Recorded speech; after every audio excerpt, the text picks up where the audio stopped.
कभी कभी कुछ जगहों पर सिर्फ हवा नहीं, यादें भी भटकती हैं। एक पहाड़ी कस्बा, एक पुराना किला और एक ऐसा जंगल जहां लोग कहते हैं रात होते ही वह जागती है। नमस्कार दोस्तों, मैं हूं आपका दोस्त मिस्टर खौफनाक और आप सुन रहे हैं खौफनाक पॉडकास्ट। आज की कहानी सिर्फ डर की नहीं, ये उस मनहूस प्यार की कहानी है जहां इंसान ने दिल लगाया और सामने थी यक्षिणी। वह कभी इंसानों की रक्षक थी, लेकिन धोखे ने उसे शाप में बदल दिया। किले के नीचे बंद सुरंग, टूटती हुई मुहर और मोहन जिसने उस रहस्य को छू लिया जिसे सदियों से छुपा कर रखा गया था। इस प्यार का एक ही नियम था, जो करीब आया वह बचा नहीं। तो तैयार हो जाइए, क्योंकि आगे जो होने वाला है वह आपके विश्वास को झकझोर देगा और यह सोचने पर मजबूर कर देगा कि क्या हर प्रेम कहानी सुखांत होती है। अगर आपको रहस्य, डर और सच्चे रोमांच पसंद आते हैं तो खौफनाक पॉडकास्ट को लाइक, शेयर, कमेंट और सब्सक्राइब जरूर करें, क्योंकि आगे की रातें और भी खतरनाक होने वाली हैं। मोहन पहली बार उस पहाड़ी कस्बे में पहुंचा तो हवा में अजीब सी ठंडक थी, जैसे धूप के होते हुए भी कहीं छिपी रात सांस ले रही हो। सड़क किनारे के घर छोटे थे, पर उनकी खिड़कियों में बंद पड़े पर्दे बता रहे थे कि लोग बाहरी दुनिया से बचकर रहना चाहते हैं। बस से उतरते ही उसे लगा कि कोई उसे दूर से देख रहा है, पर जब उसने मुड़कर देखा, वहां सिर्फ सूना मोड़ और धूल उड़ाती हवा थी। रिसोर्ट प्रोजेक्ट का नक्शा जेब में दबाते हुए वह सोचता रहा कि शायद नई जगह का असर है, पर दिल के अंदर एक धीमी हलचल लगातार बनी रही, जैसे किसी अनजान खतरे की धीमी धड़कन उसके कंधे से टिक कर चल रही हो। शाम को बाजार में जब वह कुछ सामान लेने निकला तो बूढ़े लोगों के चेहरों पर एक ही जैसी चिंता तैरती दिखी। कोई सीधा जवाब नहीं देता, पर हर बात का अंत किले का नाम आते ही थम जाता।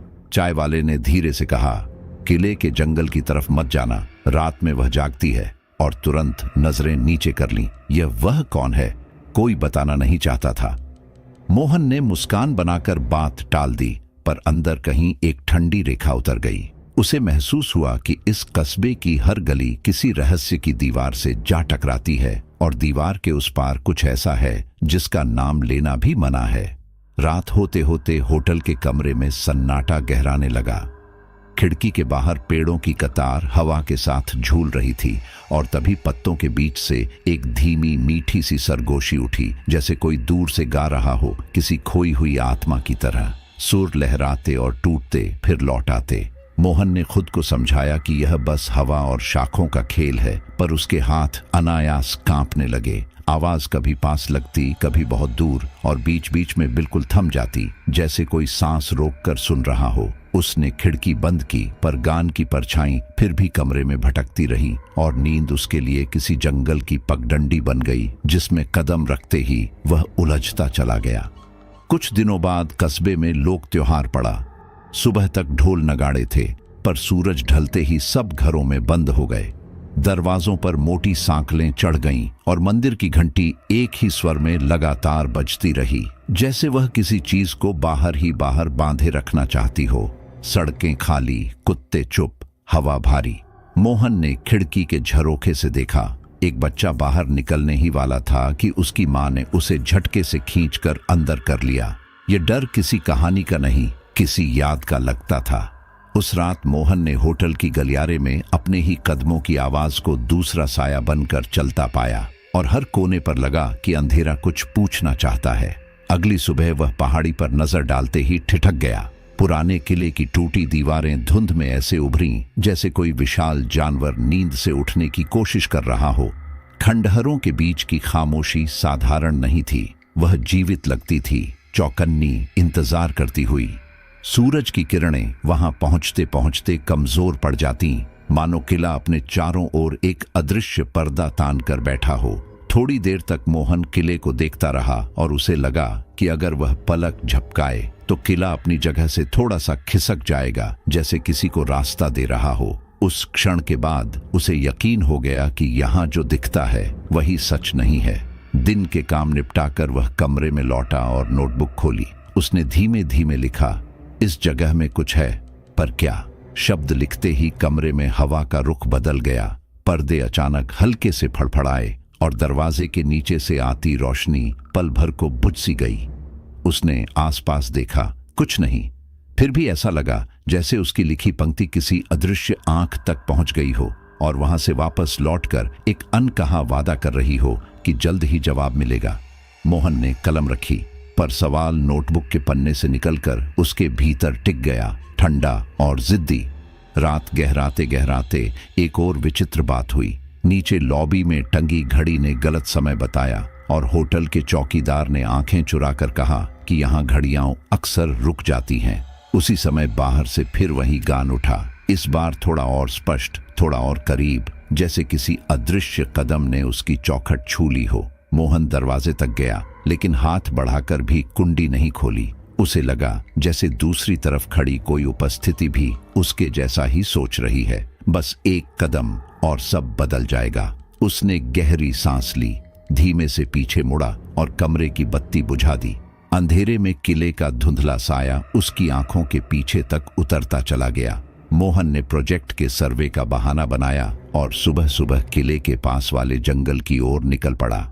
उसके साथ कुछ मजदूर थे जो शुरुआत में हंसते बतियाते चल रहे थे, लेकिन जैसे जैसे रास्ता घना होता गया उनके चेहरों पर अजीब सा तनाव उतरने लगा। एक मोड़ पर पहुंचकर वे अचानक रुक गए। किसी ने धीमे से कहा कि आगे जाना अशुभ है। दूसरे ने साफ इनकार कर दिया, हम यहां से लौटेंगे साहब, आगे जो जाता है वापस नहीं आता। बिना किसी बहस के वे मुड़ गए और मोहन अकेला रह गया। वह मुस्कुराया, खुद को बहादुर समझते हुए आगे बढ़ा, पर उसके कदमों में अनजाना बोझ उतर आया, मानो पेड़ों ने उसके चारों ओर कोई अदृश्य घेरे खींच दिए हों। जंगल के बीचों बीच उसे एक विशाल बूढ़ा पेड़ मिला, इतना पुराना कि उसकी छाल पर समय खुद को उकेर चुका था। जड़ों के नीचे मिट्टी अजीब तरह से खुरची हुई थी, जैसे किसी ने हाल ही में वहां कुछ खोदा हो। छोटे छोटे पत्थर गोल आकार में रखे थे और उन पर लाल से धब्बे बने थे जो सूखे खून की तरह लगते थे।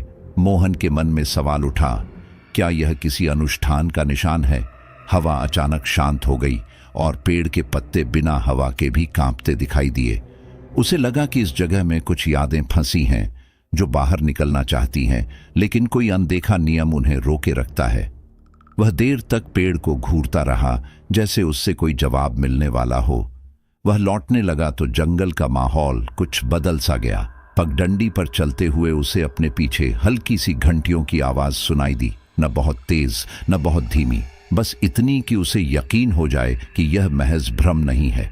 हर बार जब वह रुकता, आवाज भी रुक जाती और जैसे ही कदम बढ़ाता, घंटियां फिर बज उठती, जैसे कोई उसके पीछे पीछे चल रहा हो। उसने कई बार मुड़कर देखा, मगर सिर्फ खाली पगडंडी, झाड़ियां और धूप के टूटे फूटे टुकड़े। पसीना उसके माथे पर चिपक गया, जबकि मौसम ठंडा था। उसे पहली बार महसूस हुआ कि इस जंगल में वो अकेला नहीं है। शायद कोई उसकी मौजूदगी पर नजर रख रहा है, किसी अदृश्य दूरी से। धीरे धीरे धुंध उतरने लगी, पेड़ धुएं की लकीरों की तरह दिखने लगे और रास्ते आपस में मिलकर एक भूल भुलैया बन गए। मोहन ने नक्शा देखा, मगर रास्ते नक्शे से मेल ही नहीं खा रहे थे। उसी धुंध के पार उसे अचानक सफेद साड़ी सी एक आकृति दिखाई दी, स्थिर, शांत और इतनी धुंधली कि वह पलक झपकते ही मिट भी सकती थी। दिल अनियंत्रित ढंग से धड़कने लगा। वह कुछ कदम आगे बढ़ा तो आकृति धीरे धीरे मुड़ी, जैसे उसने उसे पहचान लिया हो। चेहरे की जगह बस धुंध थी, पर उसकी मौजूदगी में एक अजीब सी ठंडक थी जो त्वचा के पार भीतर तक उतरती चली गई। वह आकृति बिना कुछ कहे हाथ उठाकर एक दिशा की ओर इशारा करती रही, ठीक उस ओर जहां धुंध कुछ हल्की थी। मोहन ने संभल कर उधर कदम बढ़ाया। जैसे ही उसने पगडंडी पकड़ ली, वह आकृति एक पल में धुंध में घुल गई, जैसे कभी थी ही नहीं। कुछ देर बाद रास्ता साफ हो गया और वह सुरक्षित बाहर निकल आया। गांव लौटते ही उसने उत्सुकता में दिशा के बारे में पूछा तो सब चुप हो गए। किसी ने धीरे से कहा कि उस तरफ सालों से कोई नहीं गया, वह इलाका बंद माना जाता है। यह सुनकर मोहन के भीतर कोई ठंडी दरार सी पड़ गई।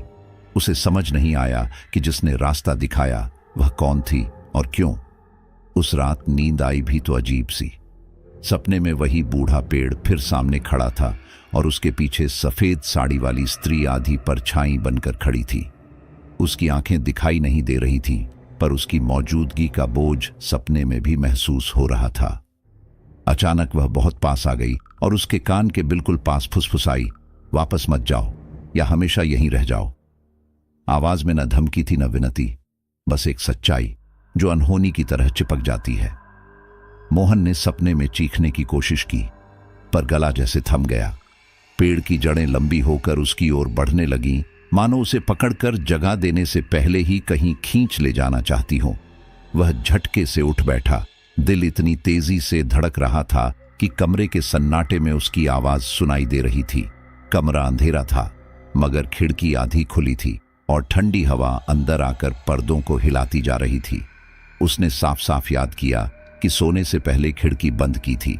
बाहर वही जंगल, वही पहाड़ी और कहीं दूर किसी अदृश्य दिशा से आती घंटियों की बहुत हल्की गूंज। मोहन खिड़की तक गया, पर उसे बंद करने से पहले पल भर के लिए रुक गया, जैसे उम्मीद कर रहा हो कि कोई उसे फिर इशारा करेगा। फिर उसने धीरे से कुंडी गिरा दी।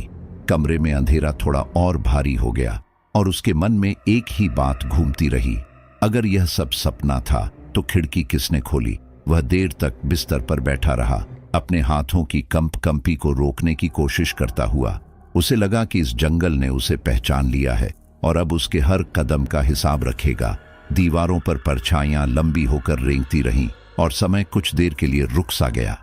नींद दोबारा नहीं आई, बस खामोशी रही, जिसमें हर आवाज का मतलब था और हर सन्नाटा एक संकेत। उसे समझ में आने लगा कि यह जगह सिर्फ कहानी नहीं, एक जिंदा पहेली है जो धीरे धीरे उसे अपने अंदर खींच रही है। और शायद अब वापसी उतनी आसान नहीं रहेगी जितनी उसे पहले लग रही थी। मोहन ने शाम ढलते ही दादी को फोन मिलाया। जैसे ही दादी ने उसकी आवाज सुनी, उनके लहजे में चिंता उतर आई। उन्होंने बिना भूमिका के पूछा कि क्या वह किले और जंगल के पास गया है। मोहन ने हंसकर बात संभाली, पर दादी की सांसों का उतार चढ़ाव साफ सुनाई देता रहा। उन्होंने कहा कि उस इलाके का नाम सुनते ही उनके मन में पुरानी कहानियां जाग उठती हैं, वे कहानियां जिन्हें सुनकर कभी पूरा गांव चुप हो जाता था। मोहन ने हल्केपन से कहा कि सब अफवाहें होंगी, लेकिन अंदर कहीं एक छोटी सी बेचैनी ने जगह बना ली, जैसे किसी पुराने कमरे में अचानक खिड़की खुल गई हो। दादी ने धीमी आवाज में बताया कि बहुत समय पहले वहां एक यक्षिणी रहती थी, सुंदर पर शक्तिशाली। वह एक मनुष्य से प्रेम कर बैठी और प्रेम ही उसका शाप बन गया। उस मनुष्य ने उसे धोखा दिया और अपने स्वार्थ के लिए उसे बांधने की कोशिश की। तब से वह इस धरा पर भटकती है, आधी रक्षक आधी प्रतिशोध। कहा जाता है कि उसका दिल अभी भी वहीं उसी जंगल में अटका है। दादी बोलते बोलते रुक गईं, जैसे किसी अनदेखी दीवार से टकरा गई हों। फोन की लाइन पर एक पल का सन्नाटा छा गया और मोहन के हाथ में मोबाइल अचानक भारी लगने लगा।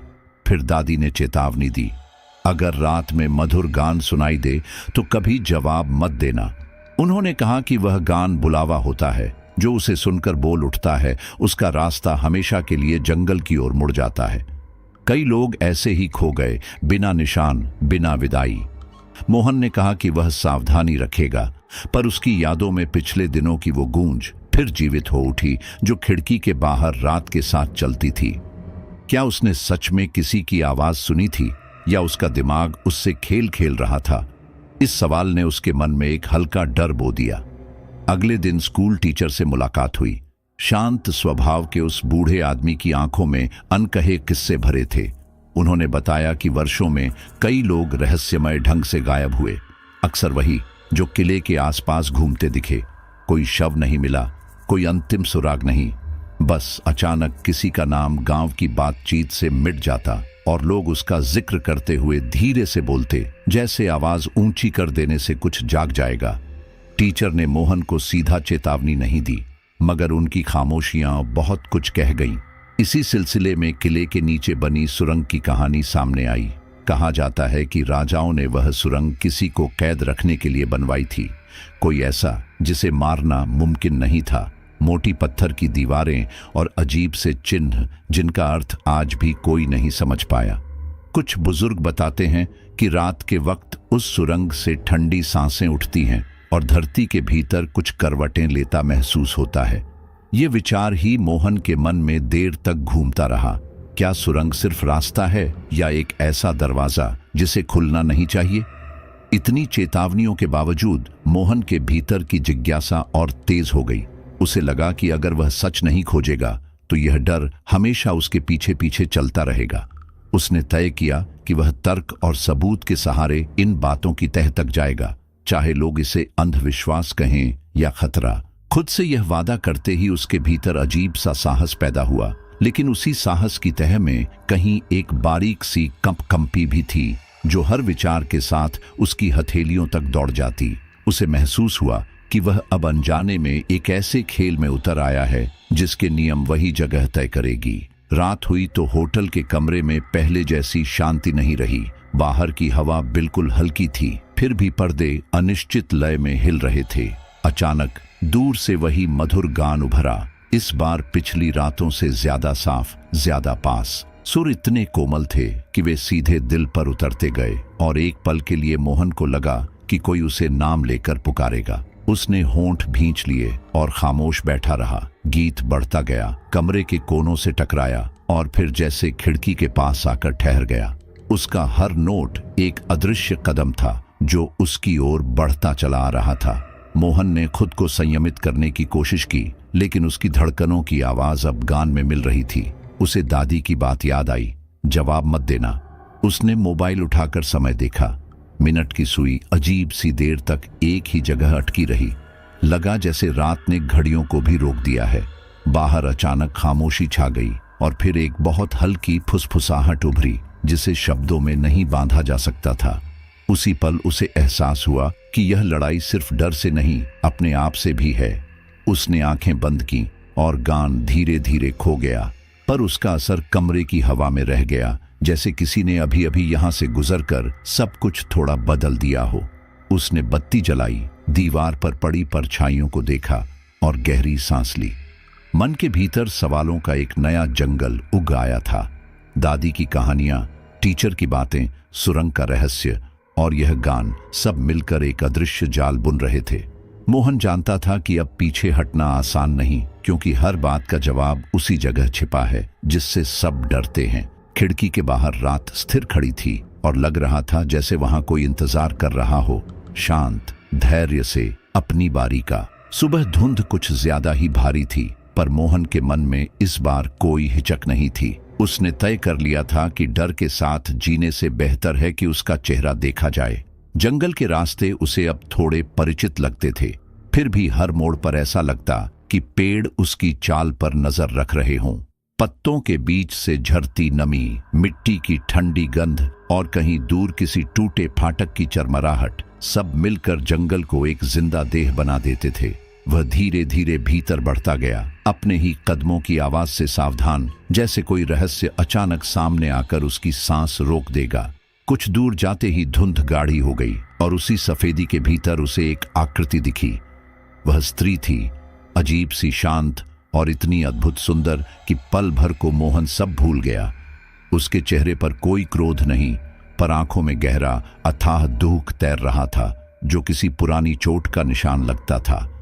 सफेद साड़ी धुंध में घुलती सी प्रतीत होती, मानो उसके आसपास का समय भी स्थिर हो गया हो। मोहन के होंठ सूख गए, पर उसने साहस कर उससे पूछना चाहा कि वह कौन है। जवाब में बस उसकी धीमी ठंडी आवाज आई, मुझे तुमसे कोई नुकसान नहीं करना। उसके बोलते ही हवा के स्वभाव में बदलाव महसूस हुआ। तापमान अचानक नीचे गिर गया, जैसे चारों ओर छिपा सर्द मौसम एक साथ बाहर आ गया हो। पेड़ों के पत्ते बिना हवा के कांपने लगे और पास की झाड़ियों में किसी चीज के खिसकने की आवाज उठी। मोहन ने महसूस किया कि उसकी सांस में धुंध जमने लगी है, फिर भी उसकी नजर उस स्त्री से हट नहीं पा रही थी। वह नाम बताती है, यामिनी। नाम के साथ ही जैसे जंगल के भीतर कोई पुरानी कहानी जाग उठी हो। मोहन के दिल में पहली बार दहशत और दया साथ साथ पनपने लगी।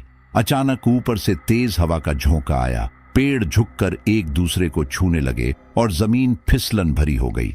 मोहन अपना संतुलन खो बैठा और खाई के किनारे जा फिसला। नीचे की गहराई में धुंध का सागर था, जहां कुछ भी दिखाई नहीं देता था। उसी क्षण एक ठंडा पर मजबूत हाथ उसकी कलाई पर आकर थम गया। मोहन ने नीचे झांका। यामिनी उसे पकड़े हुए थी। उसकी उंगलियां बर्फ जैसी थी, पर पकड़ में एक अजीब यकीन था। एक झटके में उसने मोहन को ऊपर खींच लिया और हवा फिर अचानक शांत हो गई। जमीन पर बैठते ही मोहन के भीतर एक सिहरन दौड़ गई। वह स्पर्श उसके शरीर से होते हुए किसी गहरे अनदेखे दुख में बदल गया। कुछ पल के लिए उसे लगा कि उसने सैकड़ों टूटे वादों का दर्द एक साथ महसूस कर लिया है। यामिनी की आंखों में थकान थी, जैसे उसने खुद को बचाने से ज्यादा दूसरों की मौत को रोकने की कोशिश में उम्र गुजारी हो। वह कुछ कहना चाहती थी, पर शब्द उसके होंठों तक आते आते टूट जाते। मोहन ने संभल कर पूछा, तुम यहां क्यों हो? जवाब में उसके चेहरे पर बस एक फीकी मुस्कान आई। फिर वह बहुत शांत आवाज में बोली, इस जंगल से दूर रहो, यहां मृत्यु तुम्हारा इंतजार करती है। शब्द साधारण थे, पर उनके भीतर इतना यकीन था कि मोहन का दिल कसकर सिमट गया। उसे लगा यह चेतावनी सिर्फ डराने के लिए नहीं, किसी गहरे सत्य की ओर इशारा है। यामिनी के चारों ओर जैसे अदृश्य सीमाएं थीं, जिन्हें वह पार नहीं कर सकती थी। उसने एक बार पीछे मुड़कर देखा, जैसे किसी को पराजय का इशारा दे रही हो। मोहन के मन में अनगिनत सवाल उमड़ पड़े, पर उससे कुछ और पूछने से पहले ही दृश्य बदल गया। एक पलक झपकते ही वह गायब हो चुकी थी। वहां बस जड़ों पर उभरे हुए लाल से निशान बचे थे, जैसे किसी ने नाखूनों से मिट्टी को चीर डाला हो। उन निशानों से हल्की सी नमी रिस रही थी, जो खून जैसी दिखती थी। आसपास की मिट्टी ठंडी और भारी थी, मानो उसने कई रहस्यों को दफन कर रखा हो। मोहन झुककर देखने लगा, पर जितना करीब जाता उतना ही लगता कि जड़ें उसे अपने भीतर खींच लेना चाहती हैं। हवा में हल्की सड़ांध घुली थी और जंगल फिर से वैसा ही दिखने लगा, शांत लेकिन चौकन्ना। वह धीरे धीरे वापस लौटा, पर हर कदम के साथ मन में एक ही सवाल गूंजता रहा, यामिनी आखिर है क्या? प्रेत, स्मृति या किसी तरह जीवित रहने वाली अजीब शक्ति? उसने महसूस किया कि जंगल ने उसे एक झलक दिखाई है, पर असली कहानी अभी परतों में छिपी है। किले की दिशा से आती ठंडी हवा उसके कानों के पास अटक कर फुसफुसाने लगी, जैसे कह रही हो कि यह मुलाकात सिर्फ शुरुआत है। मोहन जान गया था कि अब यह रहस्य उसे चैन से सोने नहीं देगा, और शायद उसे वहीं ले जाएगा जहां लौटने वाले बहुत कम होते हैं। किले के परिसर में अचानक हलचल बढ़ गई जब पुरातत्व विभाग की टीम आई। उनके साथ डॉ वशिष्ठ नाम के शांत गंभीर चेहरे वाले विशेषज्ञ थे, जो हर पत्थर को हाथ लगाते समय ऐसे देखते मानो वह बोल उठेगा। उन्होंने बताया कि किले के नीचे एक बंद सुरंग है और उसके मुहाने पर कई सदियों पुरानी मुहर जड़ दी गई थी। पत्थरों पर उकेरे गए चिन्ह अजीब थे, न पूरी तरह धार्मिक न पूरी तरह तांत्रिक, बस इतने कि उन्हें देखकर एक बेचैन कंपन सीने में उतर जाती थी। मोहन ने महसूस किया कि जैसे जैसे खुदाई आगे बढ़ रही थी, आसपास की हवा भारी पड़ती जा रही थी, मानो जमीन के भीतर सोई किसी चीज ने करवट ली हो और अपना पहला धीमा आहट दिया हो। टीम ने दीवारों पर लिखी चेतावनी भी खोज निकाली। काले धुएं जैसी लिपि में उभरे शब्द, उसे मत जगाना, वह प्रेम से भी घातक है। ये वाक्य पढ़ते ही आसपास खड़े मजदूर एक दूसरे का चेहरा देखने लगे। किसी ने सवाल नहीं किया, पर सबकी आंखों में एक साथ डर उभरा। गांव वालों के बीच फुसफुसाहट शुरू हो गई। पुरानी कहानियां अचानक नए अर्थ लेने लगीं। उसी शाम पंचायत के बाहर भीड़ जमा हुई। कुछ लोग बोले कि खुदाई रोक दी जाए, तो कुछ ने कहा कि प्रोजेक्ट से रोजगार मिलेगा। डर और लालच आमने सामने खड़े थे, और बीच में वह मुहर थी, चुप लेकिन जीवित। इसी बीच मोहन को पता चला कि पिछली रात जिस जगह वह खड़ा था, वहीं एक मजदूर रहस्यमय तरीके से गायब हो गया। जमीन पर बस उसके जूते का गीला निशान था, जो पगडंडी के बीच अचानक खत्म हो जाता था, जैसे उसने किसी अदृश्य दरवाजे में प्रवेश कर लिया हो। पुलिस आई, कुछ मापतौल हुआ, लेकिन कोई नतीजा नहीं। मोहन के जहन में वह स्थान घूमने लगा। उसे लगा जैसे उस जगह की मिट्टी में किसी ने अपना राज दफन कर रखा है। रात में जब वह होटल लौटा, तो उस निशान की याद उसके सपनों तक घुस आई। जहां अंधेरी सुरंग के भीतर कोई उसकी ओर देख रहा था, बिना आंखों के। उस रात उसका सपना और गहरा हो गया। यामिनी उसी बूढ़े पेड़ के पास खड़ी थी। इस बार उसके हाथ खून से सने थे। उसकी आवाज कांप रही थी, पर शब्द स्पष्ट थे, मुझे मुक्त कर दो वरना सब नष्ट हो जाएगा। मोहन ने सपने में उसकी तरफ बढ़ना चाहा, पर उसके पैरों के नीचे जमीन दलदल बनती गई और पेड़ की जड़ें उसकी टखनों को जकड़ने लगीं। दूर कहीं घंटियां बजीं और सुरंग का मुहाना धीरे धीरे खुलता दिखाई दिया। वह अचानक चौंक कर उठ बैठा। दिल धड़क रहा था। कमरा ठंडा पड़ चुका था और खिड़की में धुंध का एक धब्बा किसी चेहरे जैसा दिख रहा था, जो अगले ही पल गायब हो गया। सुबह होते ही सवालों का बोझ और बढ़ गया। क्या यामिनी सच में पीड़ित है, या उसी के कारण यह सब हो रहा है? मोहन के अंदर तर्क और भय की लड़ाई शुरू हुई। अगर वह पीड़ित है तो उसकी मदद करनी चाहिए। अगर वह विनाश की वजह है तो उससे दूरी बनाकर रहना ही सुरक्षित। लेकिन दोनों ही हालात में रहस्य उसके गले में फंसी गांठ बन गया। किले के आसपास चलते हुए उसने महसूस किया कि हर पत्थर उसे देख रहा है और हवा में कोई अधूरी कहानी तैर रही है, जो हर बार उसके पास आकर लौट जाती है। उसी तनाव के बीच प्रियांशु शहर से आया। पुराने दोस्त की बेफिक्री में भी दुनिया को तौलने वाली चालाकी थी। उसने मोहन की बात ध्यान से सुनी और मुस्कुराकर कहा कि अगर वह इस रहस्य को सुलझा दे तो उसे नाम भी मिलेगा और पैसा भी। अखबारों में वही छपता है जो रोमांचक हो, उसने हंसते हुए कहा। मोहन को उसकी बातों में थोड़ी चमक दिखी, वही चमक जो लोगों को अनजाने में खतरे तक खींच लाती है। उसने महसूस किया कि यहीं से लालच इस कहानी में जगह बना रहा है, जैसे किसी अंधेरे कमरे में दिया नहीं बल्कि चिंगारी जलाई जा रही हो। शाम को पुरातत्व टीम ने फिर काम शुरू किया। मोहन सुरंग के मुहाने के पास खड़ा था, जबकि वशिष्ठ सावधानी से पुराने पत्थरों को जांच रहे थे। तभी एक बहुत हल्की बाल सी दरार मुहर के बीच उभर आई, इतनी पतली कि जैसे किसी ने नाखून से खींच दी हो, पर इतनी गहरी कि भीतर से ठंडी हवा बाहर आने लगी।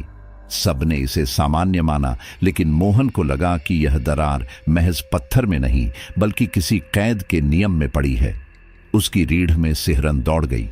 उसे यामिनी की आवाज याद आई, मुक्ति और विनाश दोनों साथ साथ खड़े। और अचानक उसे समझ नहीं आया कि किससे डरना ज्यादा जरूरी है, उससे या उस चीज से जो अब जागने वाली है। रिसोर्ट साइट पर काम शुरू ही हुआ था कि अचानक खबर आई, एक और मजदूर गायब हो गया। सुबह उसकी टॉर्च पेड़ की जड़ों में फंसी मिली। मटमैली मिट्टी पर खरोंचें थीं, जैसे वह आखिरी पल तक जमीन पकड़ने की कोशिश करता रहा हो, लेकिन वहां से आगे कोई निशान नहीं, न पद चिन्ह, न घसीटने के संकेत, बस खालीपन। मजदूरों के चेहरों पर डर गाढ़ा होकर फैल गया। कुछ ने काम छोड़ने की बात कही, कुछ ने प्रबंधक से झगड़ा किया और कुछ ऐसे चुप रहे कि उनकी चुप्पी ही सच्चाई लगने लगी। मोहन जितना समझाना चाहता उतना ही महसूस करता कि इस जगह के डर का अपना अलग तर्क है, जो किसी विज्ञान से नहीं, किसी पुराने जख्म से बना है। पुलिस आई, चारों तरफ टॉर्चों की रोशनी तैरती रही, पर हर किरण झाड़ियों और पेड़ों के बीच खोकर वापस लौट आती। पूछताछ, नापजोक, तस्वीरें, सब हुआ, लेकिन कोई ठोस सुराग नहीं। गांव वाले किनारे खड़े थे और किसी ने धीरे से कहा, वह बुला लेती है। यह वह फिर सामने आ गया, अनकहा, अनदेखा, मगर सबकी आंखों में मौजूद। पुलिस ने औपचारिक बयान देकर लौटने की तैयारी कर ली, पर मोहन के मन में सवाल घूमते रहे। अगर कोई इंसान यह सब कर रहा है तो इतनी सफाई से कैसे, और अगर इंसान नहीं तो फिर क्या? उस रात मोहन होटल की छत पर जाकर खड़ा हो गया। दूर पहाड़ी पर एक सफेद परछाई क्षण भर के लिए दिखाई दी, जैसे कोई चट्टान पर खड़ा होकर धुंध को देख रहा हो। उसी पल हवा में वही गान उठ गया, धीमा पर साफ, जैसे किसी टूटे दिल से निकली नम आवाज। गीत का हर सुर रात के भीतर गूंजता हुआ मोहन तक पहुंचता रहा। वह पलक झपकने से डर रहा था, कहीं वह आकृति गायब न हो जाए। और सचमुच जब उसने आंखें चुभन से बचाने के लिए झपकाईं, सफेद साया पहले धुंधला हुआ, फिर पूरी तरह मिट गया, मगर गान की लहरें कुछ देर तक हवा में तैरती रहीं। अगले दिन मोहन को यह बात चुभने लगी कि हादसे ज्यादातर सुरंग के आसपास ही क्यों होते हैं। उसे लगा कोई जानबूझकर सबको उसी दिशा में खींच रहा है, मानो सुरंग खोलने की कोई जल्दबाजी हो। यदि मुहर टूट जाए तो क्या बाहर आएगा? यह सोचते ही उसे पिछली रात का सपना याद आ गया और रीढ़ में ठंडक उतर गई। वह डॉ वशिष्ठ से बात करने पहुंचा, जिन्होंने पुराने दस्तावेज खोलकर दिखाए, पीले पड़े पन्नों में लिखे शब्द जो डर और चेतावनी से भरे थे। वशिष्ठ ने धीरे धीरे बताया कि कुछ किताबों में यामिनी को द्वार रक्षक कहा गया है। उसका काम किसी अंदर कैद शक्ति को बाहर आने से रोकना था, न कि लोगों को डराना। यह सुनकर मोहन उलझ गया। अगर वह रक्षक है तो फिर ये मौतें कैसे हो रही हैं? क्या कोई तीसरी शक्ति बीच में खेल रही है, या रक्षक होने के बावजूद वह खुद शाप का हिस्सा बन चुकी है? जवाब किसी के पास नहीं था। बस यह एहसास था कि इस जंगल में हर भूमिका आधी सच आधी झूठ है और सही गलत की सीमाएं मिट चुकी हैं। शाम को प्रियांशु आया और उसने हंसते हुए पूरा मामला अंधविश्वास कहकर खारिज कर दिया। उसके लिए यह सब जमीन, ठेके और पैसों का खेल था। उसने कहा कि डर फैलाकर कुछ लोग प्रोजेक्ट रोकना चाहते हैं ताकि जमीन सस्ते में हाथ लग जाए। उसकी बातों में तर्क था, लेकिन उनमें एक ऐसी चमक भी थी जो मोहन को परेशान कर देती। कहीं लालच ने सच्चाई का भेष तो नहीं पहन लिया? मोहन समझ नहीं पा रहा था कि किस पर भरोसा करे, पुरानी कथाओं पर या नए तर्कों पर जिनमें इंसानी स्वार्थ की तेज गंध थी। संध्या ढलते ढलते जंगल का चेहरा बदल गया। जब मोहन साइट से लौट रहा था, उसे सामने कुछ पेड़ अनोखे लगे। उनके तनों पर खून से शब्द उभरे थे, वह लौट रही है। अक्षर ताजा लगते थे, जैसे अभी अभी किसी ने उकेरे हों। उसने हाथ बढ़ाकर छुआ तो उंगलियां लाल नमी से भीग गईं और एक ठंडी लहर कंधों तक दौड़ गई। हवा ने अचानक करवट ली और पत्तों की सरसराहट में वही गान कहीं बहुत भीतर से उठकर खो गया। मोहन समझ गया, यह गुत्थी अब सिर्फ रहस्य नहीं रही, यह चेतावनी बन चुकी है और शायद असली भय अभी शुरू हुआ है। सरकार के दबाव में खुदाई आखिर शुरू कर दी गई। सुरंग के पास काम लगाने से पहले अधिकारियों ने मजदूरों को आश्वासन दिया कि डरने जैसी कोई बात नहीं और जो कहानियां फैल रही हैं वे सिर्फ अफवाह हैं। पर जिस मिट्टी में हर कदम के साथ अजीब सी कराह सुनाई दे, वहां भरोसा टिकाना आसान नहीं होता। खुदाई के औजार जैसे जैसे नीचे उतरते, जमीन से एक ठंडी सिहरन ऊपर उठती।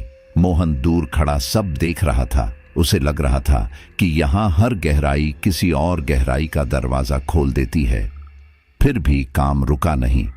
कागजों पर हस्ताक्षर थे, आदेश थे, और आदेशों के आगे लोगों की धड़कनें गिनी नहीं जाती। कुछ ही देर में सुरंग की दीवारें साफ दिखने लगीं। उन पर अजीब चिन्ह और मंत्र लिखे थे, जिनकी रेखाएं देखकर ही माथे पर ठंडा पसीना आ जाए। जब किसी ने गलती से एक चिन्ह पर हथौड़ा टिकाया, भीतर से बर्फ सी हवा बाहर आई, जैसे किसी कैद सांस को जबरन छुड़ा दिया गया हो।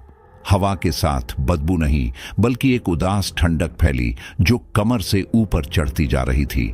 मजदूरों ने निगाहें मिलाकर देखा, मगर किसी ने कुछ नहीं कहा। शब्दों से पहले ही डर ने सबके मुंह पर ताला लगा दिया था।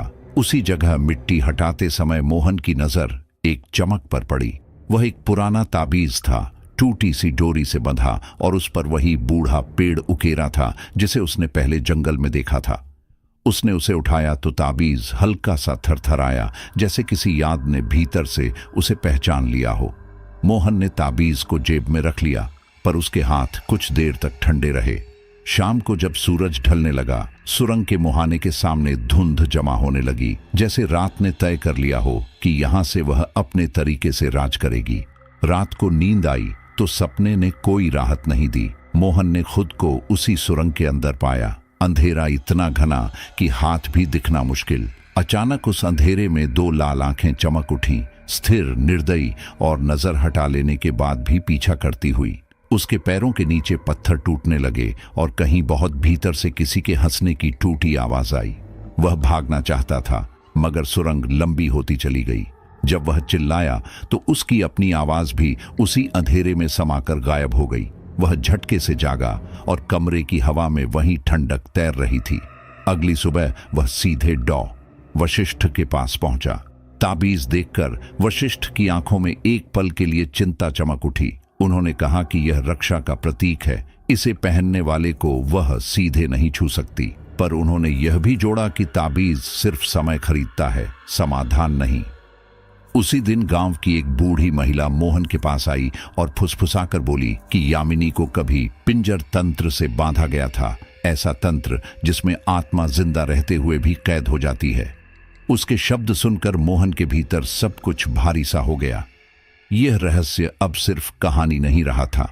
शाम होते होते हादसा हुआ। एक मजदूर अचानक घबराकर भागा और लोग कहते हैं कि उसने चिल्लाकर कुछ देखा था। भागते भागते वह पहाड़ी से फिसल गया और नीचे जा गिरा। जब लोग पहुंचे, उसके चेहरे पर डर जमे हुए था, जैसे आखिरी पल में उसने किसी को बहुत पास खड़ा देखा हो। कुछ ने कहा कि उसे धक्का दिया गया, लेकिन धक्का देने वाला कोई नहीं मिला। पुलिस ने इसे दुर्घटना मान लिया, पर जंगल की खामोशी में दुर्घटनाएं इतनी बार नहीं होती। हवा में एक अनजाना शोक तैर गया और काम फिर भी रोक नहीं गया, मानो यही सच्ची सजा हो। रात में सुरंग के मुहाने पर खड़े होकर मोहन ने देखा कि मुहर पर पड़ी वह महीन दरार अब चौड़ी हो चुकी थी। भीतर से आती ठंडी सांसें पहले से ज्यादा गहरी थीं और एक धीमी कंपन जमीन के भीतर धड़कती महसूस हो रही थी। ताबीज उसके गले में हल्का सा गर्म हो उठा, जैसे किसी खतरे को पहचान कर उसे सावधान कर रहा हो। ऊपर आसमान पर बादल थे और किले की टूटी मीनार अंधेरे में किसी पहरेदार की तरह खड़ी थी। मोहन समझ गया कि यह सुरंग सिर्फ रास्ता नहीं, एक फैसला है जो बहुत जल्द सबको अपनी कीमत दिखाने वाला है। सांझ के बाद मोहन अकेले जंगल में चला गया। हवा में नमी थी और पत्तों के बीच अजीब सी फुसफुसाहट दबे पांव घूम रही थी। वह उसी पेड़ के पास पहुंचा जहां पहली बार उसने उसे देखा था। कुछ पल की खामोशी के बाद धुंध अलग हुई और यामिनी सामने आ खड़ी हुई, शांत, थकी, पर अब उतनी अजनबी नहीं। उसके चेहरे पर कोई गुस्सा नहीं था, पर आंखों में ऐसा बोझ था जिसे शब्दों में कह पाना मुश्किल था। मोहन ने धीमी आवाज में कहा कि उसे सच्चाई जाननी है। उसकी यह जिद सुनकर यामिनी बहुत देर तक उसे देखती रही। फिर जैसे किसी पुराने दरवाजे की किवाड़ खुद ब खुद खुल जाए, उसने बोलना शुरू किया। उसने बताया कि सदियों पहले वह इसी किले में रहती थी। एक राजकुमार ने उसे प्रेम का वादा किया, उसकी पूजा की और फिर उसी प्रेम को हथियार बनाकर उसे बलि चढ़ाने की कोशिश की। मंत्रों के घेरे में बांधकर उसकी शक्ति पर कब्जा करना चाहता था, ताकि वह हमेशा राज करे और कोई उसे चुनौती न दे सके। अनुष्ठान अधूरा रह गया और प्रेम शाप बन गया। हवा अचानक ठंडी हो गई, जैसे यह कहानी अब भी इस जगह में जिंदा हो। यामिनी की आवाज टूटती रही, लेकिन हर शब्द के साथ जंगल थोड़ा थोड़ा और शांत होता गया, मानो वह खुद उसकी गवाही दे रहा हो। फिर उसने शाप का सच बताया, जिससे भी वह प्रेम करेगी उसकी मृत्यु निश्चित होगी। उसका शरीर मिट्टी में मिल जाएगा, पर उसकी आत्मा हमेशा इस जंगल में भटकेगी। यह सुनकर मोहन के भीतर कुछ टूट सा गया। उसे याद आया कि जो भी उसके करीब आया, डरा, गायब हुआ या मर गया। वह समझ गया कि यामिनी खुद ही अपना दुश्मन बन चुकी है। पास आने वालों को बचाने के लिए दूर भगाती है और उसी कोशिश में मौत और पास चली आती है। यह प्रेम नहीं, वह पिंजरा था जिसमें दोनों तरफ सिर्फ पीड़ा लिखी थी। धीरे धीरे उनके बीच एक अजीब सा आकर्षण पैदा होने लगा, खतरनाक पर सच्चा। मोहन महसूस करता था कि वह उससे डर भी रहा है और उसकी ओर खिंच भी रहा है। यामिनी बार बार उसे चेतावनी देती, दूर रहो, मेरा साथ तुम्हारे लिए अंत हो सकता है। उसकी आंखों में हिचकिचाहट और दया साथ साथ तैर जाती। पर हर मुलाकात के बाद मोहन को लगता कि उसकी जिंदगी का एक हिस्सा यहीं इस धुंध और पेड़ों के बीच अटक गया है। उसे समझ नहीं आता था कि वह बचना चाहता है या वहीं रुक जाना। धीरे धीरे गांव में अफवाह फैल गई कि मोहन प्रेत से बात करता है। लोग उससे दूरी बनाने लगे, अभिवादन आधे रह जाते और दरवाजे उसके पीछे धीरे से बंद हो जाते। बाजार में खुसर फुसर बढ़ गई।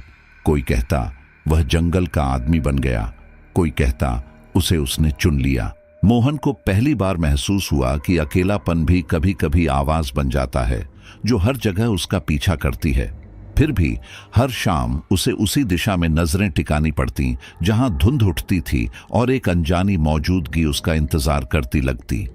एक रात दादी का फोन आया। आवाज में बेचैनी थी। उन्होंने लगभग विनती करते हुए कहा, जिससे वह जुड़ती है वह बचता नहीं। बेटा लौटा। उनका डर किसी कहानी का नहीं, किसी अनुभव का था जिन्हें उन्होंने अपने समय में चुपचाप होते देखा था। मोहन चुप रहा। उसने सच नहीं बताया, सिर्फ इतना कहा कि काम खत्म होते ही वापस आ जाएगा। पर फोन रखते ही उसे महसूस हुआ कि वह खुद से झूठ बोल रहा है। जंगल अब उसके लिए नक्शे का हिस्सा नहीं रहा था, वह उसके भीतर जड़ें बना चुका था। धीरे धीरे मोहन को एक सच्चाई खा जाने लगी। वह यामिनी के बिना रह नहीं पा रहा। उसकी आवाज, उसकी उदासी और उसके पीछे छिपी पीड़ा सब मिलकर उसके भीतर एक खाली जगह भरने लगी। उसे पता था कि यह रास्ता सुरक्षित नहीं, फिर भी उसके कदम उसी ओर मुड़ते रहे। रात में जब हवा पेड़ों से टकराकर लौटती तो उसे लगता कोई उसका नाम लेकर फुसफुसा रहा है। उसे डर था कि कहीं यह आकर्षण उसे उस जगह न ले जाए जहां से लौटना संभव नहीं। लेकिन साथ ही एक अजीब जिद भी थी। अगर प्रेम शाप बन सकता है तो शायद सच उसे तोड़ भी सकता है। और इसी सोच के साथ उसकी किस्मत धीरे धीरे उसी सुरंग की ओर खिसकने लगी जो अभी खुलनी बाकी थी। कस्बे में अचानक खबर फैल गई कि जंगल में किसी ने काले वस्त्रों में एक अनजानी स्त्री को देखा है। उसकी चाल धीमी थी, पर हर कदम के साथ हवा भारी हो जाती थी। शाम होते ही लोग दरवाजे बंद करने लगे और फुसफुसाहटों में एक ही नाम तैरता रहा, पुजारिन लौट आई। मोहन ने पहले तो इसे अफवाह समझा, मगर रात में पहाड़ी की ढलान पर दूर खड़ी वह परछाई उसे भी दिखी, स्थिर, अडोल, जैसे अंधेरे का कोई टुकड़ा आकार बनकर खड़ा हो गया हो। उसका दिल बिना किसी वजह के तेजी से धड़कने लगा और उस पल उसे महसूस हुआ कि जंगल ने एक बार फिर अपने पुराने घाव खोल दिए हैं। धीरे धीरे किस्से सामने आने लगे। पता चला यही वह स्त्री थी जिसने वर्षों पहले मंत्रों से यामिनी को बांधा था। उस समय सबने सोचा था कि पुजारिन मर गई या कहीं दूर चली गई, पर अब लग रहा था कि वह बस सही वक्त का इंतजार कर रही थी। उसकी आंखों में अजीब सी चमक थी, न क्रोध न दया, बस एक ठंडी भूख। मोहन को लगा यह वापसी संयोग नहीं हो सकती। ऐसा लग रहा था मानो सुरंग की दरार के साथ ही किसी पुराने इरादे की भी वापसी हो चुकी है, और यह इरादा इंसानों की समझ से कहीं बड़ा है। एक शाम प्रियांशु अचानक बदलता हुआ लगा। वह पुजारिन के बारे में बातें छिपाने लगा और अपनी आंखों में चमक ली कहता, अगर सुरंग खुल गई तो असीम धन मिलेगा। सोच, हम कहां पहुंच सकते हैं। मोहन चौंक गया। उसने समझाने की कोशिश की कि यह खेल खतरनाक है, लेकिन लालच ने प्रियांशु की सोच पर पर्दा डाल दिया था। बाद में पता चला कि पुजारिन ने उसे अपने पक्ष में कर लिया है, वादा, ताबीज और कुछ रहस्यमय नक्शे दिखाकर। मोहन के लिए यह सिर्फ धोखा नहीं था, यह संकेत था कि षड्यंत्र अब बहुत गहराई तक उतर चुका है। रातें असामान्य हो गईं। जैसे ही अंधेरा उतरता, जंगल का रंग गहराकर खून सा लाल हो उठता। दूर कहीं मंत्रों की टूटी आवाजें गूंजती और किले की दीवारों पर छायाएं रेंगती। कई बार सुरंग के पास मिट्टी खुद ब खुद फटती महसूस होती, मानो कोई भीतर से रास्ता खोज रहा हो। मजदूरों ने काम से बहाना बना लिया और जो रुकते थे उनकी आंखों में अनजाना डर स्थायी हो चुका था। मोहन को लगने लगा कि पुजारिन गुप्त रूप से मुहर के मंत्र तोड़ रही है और हर रात वह इस प्रयास में थोड़ी और सफल हो जाती है। एक रात यामिनी अचानक मोहन के सामने आ खड़ी हुई। उसके चेहरे पर घबराहट थी जो पहले कभी नहीं दिखी थी। उसने धीमी आवाज में कहा, वह चाहती है कि मैं रक्षक न रहूं ताकि जो भीतर कैद है बाहर आ सके। यह सुनकर मोहन स्तब्ध रह गया। उसे पहली बार एहसास हुआ कि खतरा सिर्फ यामिनी से नहीं बल्कि उस ताकत से है जिसके सामने यामिनी भी एक दीवार बनकर खड़ी है। हवा कुछ देर के लिए बिल्कुल शांत हो गई, मानो जंगल ने खुद इस स्वीकारोक्ति को सुना और अपनी सांस रोक ली। अगले दिन वशिष्ठ कुछ पुराने पन्ने लेकर आए। कागज भुरभुरे थे, लेकिन शब्द अब भी जिंदा। उन्होंने बताया कि किले के नीचे दैत्य चक्र बंद है, एक ऐसा चक्र जिसे खुलने के लिए प्रेम, रक्त और विश्वासघात तीनों की जरूरत होती है। मोहन के दिमाग में बीते दिनों की घटनाएं घूम गईं। गायब होते लोग, खून से लिखे शब्द और पुजारिन की वापसी। सब टुकड़े जैसे अचानक एक ही तस्वीर बनाने लगे और उस तस्वीर के बीचों बीच सुरंग का अंधेरा खड़ा था, प्यासा और धैर्यवान। शाम ढले, मोहन पहली बार पुजारिन के आमने सामने आया। वह किले की दीवार के सहारे खड़ी थी, होठों पर एक धीमी मुस्कान, जैसे उसे बहुत पहले से मोहन के कदमों का इंतजार रहा हो। उसकी नजरें सीधे उसकी आंखों में उतरती चली गईं और एक पल के लिए मोहन को लगा कि वह उसे भेद कर उसके भीतर के सभी राज पढ़ लेगी। उसने कुछ नहीं कहा, बस मुस्कुराई। उस मुस्कान में एक अनकहा वादा और छिपी हुई धमकी दोनों थे। मोहन समझ गया कि खेल अब खुल चुका है और उसके हर कदम पर कोई पुरानी छाया निगाह रखे बैठी है।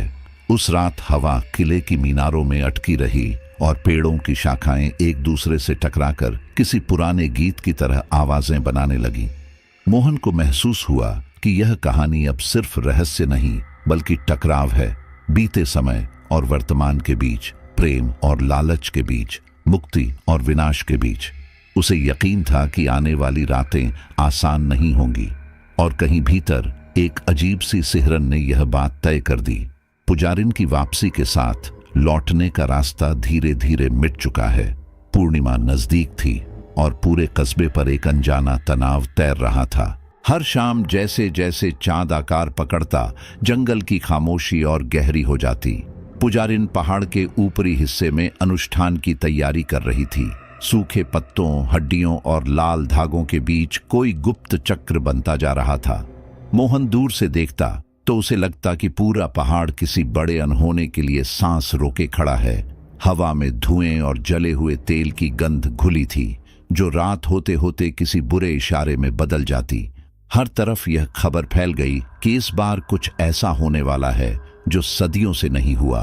गांव के कुछ लोग जो पहले डर के कारण चुप थे, अब लालच में पुजारिन के साथ खड़े दिखाई देने लगे। वे फुसफुसाते कि अगर देवी जागेगी सोना बरसेगा। किसी ने कहा कि खेत उपजाऊ हो जाएंगे, किसी ने कहा कि रोग मिट जाएंगे, लेकिन किसी ने यह नहीं सोचा कि उसकी कीमत क्या होगी। यह लालच धीरे धीरे पूरे गांव में फैलता गया, जैसे किसी ने उनकी समझ पर पर्दा डाल दिया हो। जो लोग विरोध करते उन्हें चुप करा दिया जाता। मोहन को लगा डर और लालच साथ मिलकर इंसानों को उससे बड़ा खतरा बना देते हैं जितना किसी अदृश्य शक्ति से हो सकता है। एक शाम वह ताबीज पहनकर सुरंग के पास पहुंचा। वहां वातावरण पहले से ज्यादा भारी था। उसने कान लगाए तो भीतर से हड्डियां घिसने जैसी धीमी कर्कश आवाजें सुनाई दी, जैसे कोई दीवार के पीछे अपने नाखून चला रहा हो। यह आवाज हर लहर के साथ और पास आती महसूस होती। पत्थरों पर हाथ रखते ही ठंड सीधे उसकी हड्डियों तक उतर गई। ताबीज हल्का सा गर्म हो उठा, मानो उसे सावधान कर रहा हो।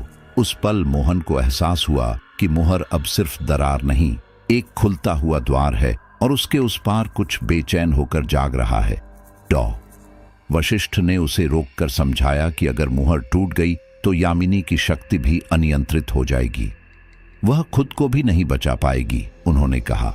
उनकी आंखों में चिंता साफ थी। मोहन के भीतर विरोधाभास खड़ा हो गया। जिसे वह रक्षक समझने लगा था वही खतरे की वजह बन सकती थी। लेकिन उसके दिल में यह भी था कि यामिनी ने हमेशा उसे बचाया। सच, झूठ, वादे, शाप सब मिलकर एक जाल बन गए थे जिसमें वह और गहराई तक फंसता जा रहा था। फिर भी उसे लगा कि किसी को तो इस खेल का अंत तय करना होगा। उसी रात मोहन और यामिनी आमने सामने खड़े थे। हवा में धुंध थी और पेड़ों पर ओस जम रही थी। यामिनी ने विनती की, दूर चले जाओ, पुजारिन तुम्हें बलि में इस्तेमाल करेगी। उसकी आवाज में भय नहीं पर गहरी चिंता थी। मोहन ने उसकी तरफ देखा और शांत स्वर में कहा कि अब वह भागेगा नहीं, चाहे जान चली जाए, वह सच्चाई को बाहर आने से रोकेगा। कुछ पल के लिए दोनों के बीच खामोशी खड़ी रही, ऐसी खामोशी जिसमें प्रेम, डर और विदाई तीनों का स्वाद था। यामिनी ने आंखें झुका लीं, जैसे उसने पहले से तय अंजाम देख लिया हो। इसी बीच प्रियांशु आया और मोहन को जल्दी जल्दी बताकर दूसरी दिशा में भेज दिया। कहा कि पुजारिन नीचे वाली घाटी में अनुष्ठान कर रही है। मोहन बिना शक किए भागा, लेकिन रास्ता उसे और दूर ले जाने लगा।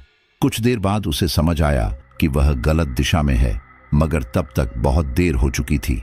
मोबाइल में सिग्नल गायब थे और रात एक विशाल जाल की तरह उसके चारों ओर फैल चुकी थी। उसे लगा जैसे किसी ने जानबूझकर समय छीन लिया है और पहाड़ के ऊपर कुछ ऐसा शुरू हो गया है जिसे रोकना अब उसके हाथ में नहीं रहा। ऊपर पहाड़ी पर ढोल बजने लगे, मंत्रों की आवाजें हवा में घूमती और जंगल के हर पत्ते तक पहुंचती। आग की लपटें दूर से भी दिखाई देती, ऊंची, हिंसक और किसी अदृश्य शक्ति को पुकारती हुई। मोहन जितना तेज भाग सकता था भागा, पर हर रास्ता लंबा होता गया। उसके मन में सिर्फ एक ही बात गूंजती रही, अगर आज रात मुहर टूट गई तो यह पहाड़ी हमेशा के लिए बदल जाएगी। चांद बादलों से निकल आया और उसकी धुंधली रोशनी में पहाड़ ऐसा लगा जैसे किसी पुराने घाव से खून बह रहा हो। अनुष्ठान शुरू हो चुका था और भाग्य ने अपनी पहली चाल चल दी थी। जैसे ही अनुष्ठान की पहली आग ऊपर उठी, जंगल का चेहरा पूरी तरह बदल गया। कुत्ते लंबी खिंची हुई आवाज में रोने लगे, जैसे उन्हें किसी अदृश्य खतरे की आहट पहले ही मिल गई हो। पेड़ों की शाखाओं में छिपे पक्षी अचानक उड़कर निकलते और फिर धुंध से टकराकर नीचे गिरते रहे। हवा में किसी अजीब सी घबराहट थी, मानो पूरी प्रकृति को एक ही समय में किसी पुराने डर की याद आ गई हो। मोहन को लगा कि आज रात सिर्फ इंसान नहीं, जंगल भी किसी परीक्षा में खड़ा है और हर जीव को यह समझ है कि अगर यह रात कट गई तभी अगली सुबह संभव है। वह पहाड़ की चोटी की ओर दौड़ पड़ा, लेकिन रास्ते उसी के खिलाफ खड़े होते गए। जो पगडंडी सीधी दिखती अचानक दो हिस्सों में बंट जाती, जो मोड़ जाना पहचाना था धुंध में बदलकर गायब हो जाता। ऐसा लगता था कि जंगल उसके कदमों को पहचानकर खुद को बदल रहा है। हर पेड़, हर चट्टान उसे थोड़ी देर और रोक लेना चाहती थी। उसके पैरों के नीचे पत्ते ऐसे दबते कि आवाज गूंज कर लौटती और उसे भ्रम होता कि कोई उसके साथ साथ दौड़ रहा है। दिल में एक ही बात थी, अगर वह समय पर नहीं पहुंचा तो सब कुछ हमेशा के लिए बदल जाएगा। कहीं दूर से यामिनी की आवाज उठी, नर्म पर बेचैन। उसने उसका नाम पुकारा, मगर आवाज हवा के झोंके में टूटकर बिखर गई। फिर एकदम सन्नाटा। मोहन ने चीख कर जवाब देना चाहा, पर शब्द गले में अटक गए। उसे समझ आ गया, पुजारिन ने मौन मंत्र बांध दिया है। अब आवाजें एक दूसरे तक नहीं पहुंच सकती। उस पल मोहन ने अजीब सी अकेलेपन की ठंडक महसूस की। जंगल भर में लोग और आत्माएं हैं, पर कोई किसी को सुन नहीं सकता।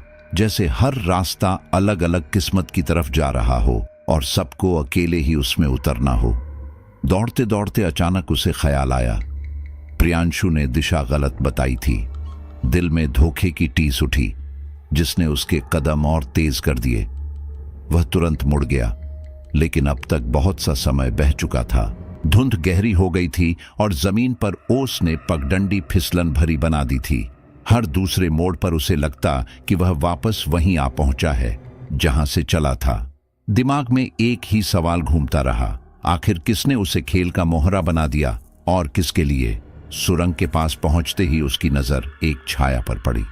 मुहर के ठीक अंदर कोई अनदेखी शक्ति दीवारों को धक्का देती महसूस हो रही थी। पत्थरों के भीतर से आती धीमी गर्जना जमीन तक कांप आती थी। मोहन ने हाथ बढ़ाया तो ताबीज गर्म हो उठा, जैसे चेतावनी दे रहा हो कि एक कदम और वह उस दबाव का हिस्सा बन जाएगा। उसे लगा कि दीवार के उस पार कुछ अपनी पूरी ताकत से बाहर आना चाहता है और हर दरार उस कोशिश का नया रास्ता बनती जा रही है। इसी दौरान डॉ वशिष्ठ उसके पास आ पहुंचे। उनके चेहरे पर पसीने की बूंदें थीं और सांस तेज।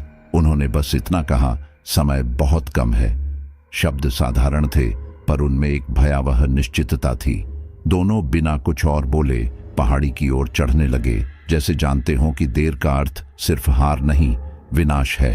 रास्ते में हर कदम के साथ ऐसा लगता कि जमीन के भीतर कोई दिल धड़क रहा है और उनकी चाल उसी के साथ ताल मिला रही है। जैसे जैसे वे ऊपर बढ़ते गए, पीछे पीछे किसी और के कदमों की आहट सुनाई देती रही। वे रुकते तो आहट भी रुक जाती, वे तेज चलते तो वो भी तेज। पर जब वे मुड़कर देखते, वहां कुछ नहीं होता, सिर्फ धुंध और पेड़ों की लंबी टेढ़ी परछाइयां। ऊपर आसमान घना हो चुका था और अचानक दूर कहीं मठ की घंटियां बज उठी। वह आवाज गहरी और धीमी थी, संकेत कि अनुष्ठान दूसरे चरण में पहुंच चुका है। मोहन ने चोटी की दिशा में देखा। आग की लपटें ऊंची हो रही थीं और उसे यकीन हो गया कि अब हर पल आने वाले अंजाम की ओर एक कदम है। पहाड़ी की चोटी पर पहुंचे तो दृश्य ने मोहन की सांस थाम ली। पत्थरों पर एक बड़ा गोल चक्र उकेरा था, बीच में जलती आग और चारों तरफ काले धागों के घेर जिनमें मानव खोपड़ियां बांधी गई थीं। धधकती लपटें जैसे आसमान से झगड़ रही थीं और हर झोंके के साथ मंत्रों की टूटी फूटी प्रतिध्वनियां हवा में तैर जाती। जमीन पर लाल रंग के चिन्ह फैले थे जो किसी अनजाने भाषा में चेतावनी लिख रहे थे। उस चक्र के बीच खड़ी यामिनी की देह कांप रही थी और उसके चारों ओर खिंचे अदृश्य बंधन चमककर बुझ जाते। यह सब देखकर मोहन को लगा कि इस जगह पर समय भी घुटनों के बल बैठ गया है और हर पल किसी निर्णय की दहलीज पर झूल रहा है। यामिनी अनुष्ठान के केंद्र में कैद थी। उसकी आंखों में वह उदासी अब भय में बदल चुकी थी। पुजारिन एक तरफ खड़ी मंत्र पढ़ रही थी। उसकी आवाज में ऐसा सन्नाटा घुला था कि आग भी उसके सामने धीमी लगती। हर मंत्र के साथ काले धागे कसकर चमकते और यामिनी के कंधे झटके खाते। ऐसा लग रहा था कि पुजारिन उसकी शक्ति को हथेलियों में समेटकर अपने हिसाब से मोड़ देना चाहती है। मोहन के हाथ अनायास मुट्ठी बन गए। यह पहली बार था जब उसने यामिनी को सचमुच असहाय देखा और मन में उठी बेचैनी किसी तेज खतरे का रूप लेने लगी। कुछ देर तक छिपकर सब देखने के बाद मोहन को सच्चाई का दूसरा चेहरा पता चला। वशिष्ठ ने फुसफुसाते हुए बताया, पुजारिन उसी राजा की वंशज है जिसने यामिनी से धोखा किया था। सदियों से उसके खून में एक ही इच्छा जिंदा रही, अधूरी शक्ति को पूरा करना। यह अनुष्ठान उसी विरासत का आखिरी अध्याय था। मोहन को लगा कि इतिहास फिर से अपनी गलती दोहरा रहा है। बस चेहरे बदल गए, इरादे वहीं रहे। दूर आग के पार प्रियांशु दिखाई दिया, कदमों में घबराहट लेकिन आंखों में लालच। प्रियांशु अब पुजारिन का दाहिना हाथ बन चुका था। वह चक्र के बाहर जलती मशालें ठीक कर रहा था, पर उसके हाथ कांप रहे थे। जब उसकी नजर मोहन से मिली तो एक पल के लिए गिल्ट चमका, फिर वह तुरंत नजरें चुरा गया। लगता था जैसे उसे अपने की का अंदाजा है, लेकिन वापस मुड़ने की हिम्मत नहीं। पुजारिन ने उसे इशारा किया और वह बिना सवाल किए ओबे करता गया। इस पूरे खेल में उसे सिर्फ वादे दिखाई दे रहे थे, धन, नाम, ताकत, और इन्हीं वादों के पीछे छिपी खाई उसे दिखाई नहीं देती थी। वशिष्ठ ने मोहन के कान में कहा, अगर तीसरा मंत्र पूरा हो गया तो दैत्य चक्र खुल जाएगा और फिर कोई नहीं रोक पाएगा। यह सुनते ही मोहन का दिल जोर से धड़का। उसे लगा फैसला अब उसी के कदम पर टिका है। उसने ताबीज को कसकर पकड़ा और चक्र की सीमा पर पहुंचा। जैसे ही उसने अंदर कदम रखा, हवा का तापमान बदल गया। ठंडी आग उसकी त्वचा को जला रही थी। हर कदम ऐसा लगता कि पैरों के नीचे राख नहीं, किसी की कराह दबी है। फिर भी वह आगे बढ़ता रहा, क्योंकि वापस मुड़ना अब हार जैसा लगता था। यामिनी ने उसे देखा तो उसकी आंखों में डर उभर आया। वह पहली बार चीख उठी, मैं नहीं चाहती तुम मर जाओ। उसकी आवाज ने मंत्र की लय तोड़ दी। काले धागे एक पल के लिए ढीले पड़े और आग झिलमिला उठी। मोहन को लगा उस चीख में सिर्फ प्रेम नहीं, एक पुरानी टूटी हुई उम्मीद भी थी। उसी क्षण उसने महसूस किया कि यह लड़ाई अब सिर्फ अनुष्ठान की नहीं रही, ये दो किस्मतों के बीच का फैसला है। एक जो मुक्त होना चाहती है और दूसरी जिसे अपने ही वादों में बांध दिया गया है। पुजारिन ने नजर उठाई और मोहन को भीतर कदम रखते देखा। उसके होठों पर मुस्कान उभरी, धीमी, ठंडी और खतरनाक। उसने चाकू को हवा में घुमाते हुए कहा, तो फिर प्यार ही तुम्हारे अंत का कारण बनेगा। उसकी आवाज में कोई क्रोध नहीं था, बस एक निश्चितता, जैसे सब कुछ पहले से लिखा जा चुका हो। आग अचानक ऊंची हो गई और चारों ओर से मंत्रों की गूंज तेज होने लगी। मोहन ने ताबीज कसकर पकड़ लिया। उसे महसूस हुआ कि अगला पल या तो सब बुझा देगा या सारी दुनिया को एक नई आग में बदल देगा।